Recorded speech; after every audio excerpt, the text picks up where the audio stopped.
இப்போ நம்ம இருக்கிற பார்த்தீங்கன்னா கும்பகோணம் டவுனில் 4 ரோட்டில் பொன்னுசாமி நகர் டாக்டர் மூர்த்தி ரோடு பக்கத்தில் ஒரு செமி கமர்ஷியல் லேண்ட் வித் பில்டிங்கோட வந்து விற்பனைக்கு வந்திருக்குங்க. அது ஆப்போசிட்டில் இருக்கு பாருங்க, இந்த இடம் தாங்க அந்த ஆண்டவர் இல்லம்.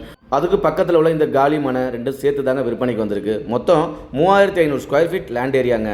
அதில் இந்த வேக்கண்ட் லேண்ட் வந்து மொத்தம் 2100 சதுரடி. இந்த பில்டிங் இருக்கிற வந்து பார்த்தீங்கன்னா 1400 சதுரடியில் ஒரு G+2 வந்து கன்ஸ்ட்ரக்ஷன் பண்ணியிருக்காங்க. இது வரைக்கும் பாருங்கள், இதாங்க 4 ரோட்லேருந்து ஜிஹெச்சுக்கு போகிற டாக்டர் மூர்த்தி ரோடுங்க. அந்த ரோட்லேருந்து ஒரு ப்ராப்பர்ட்டி அடுத்து இருக்குங்க. அதை பாருங்கள், இந்த ப்ராப்பர்ட்டிக்கு அடுத்து நம்ம பில்டிங்க G+2 வந்து கன்ஸ்ட்ரக்ஷன் பண்ணியிருக்காங்க. மொத்தம் ஒரு மாதம் 50,000 வாடகை வருதுங்க இந்த பில்டிங்கில். அதுக்கு பக்கத்தில் ஒரு வேக்கண்ட் லேண்ட் இருக்குங்க. அதை பாருங்கள், இதாங்க 4 ரோடு. இப்படியே போனீங்கன்னா Kumbakonam bus stand and railway ஸ்டேஷனில் ஒரு 1 கிலோமீட்டர் டிஸ்டன்ஸ் தாங்க வரும். அப்படியே இந்த பக்கம் போனீங்கன்னா கோர்ட்டு, காலேஜ், ஜிஹெச்லாம் போகலாங்க. ஸோ இந்த மெயின் ரோட்லேருந்து அடுத்த ப்ராப்பர்ட்டியாக இருக்குங்க. செமி கமர்ஷியல் ப்ராப்பர்ட்டிங்க. நீங்கள் வந்து ஒரு ஐடி கம்பெனி இல்லை ஒரு ஆஃபீஸ் இல்லை குடோன் பர்பஸ்க்குலாம் ரொம்ப ரொம்ப அருமையான இடங்க. கும்பகோணம் டவுனுக்குள்ளேயே இருக்குங்க, ஹார்ட் ஆஃப் டவுன்லேயே இருக்குங்க. ரேட் வந்து பார்த்தீங்கன்னா அடிமனைக்கு ஒரு சதுரடி 6000 சொல்கிறாங்க. அது இல்லாமல் இந்த பில்டிங்கோட வேல்யூ சொல்கிறாங்க. ரேட் வந்து நெகோஷியபிள் தாங்க. இன்ட்ரெஸ்ட் உள்ளவங்க கால் பண்ணுங்க. இது போன்ற உங்களோட இடத்த விளம்பரப்படுத்தி விற்பனை செய்யனாலும் எங்களை அணுகுங்க. சிறந்த முறையில் உடனடியாக விற்று தருவாங்க.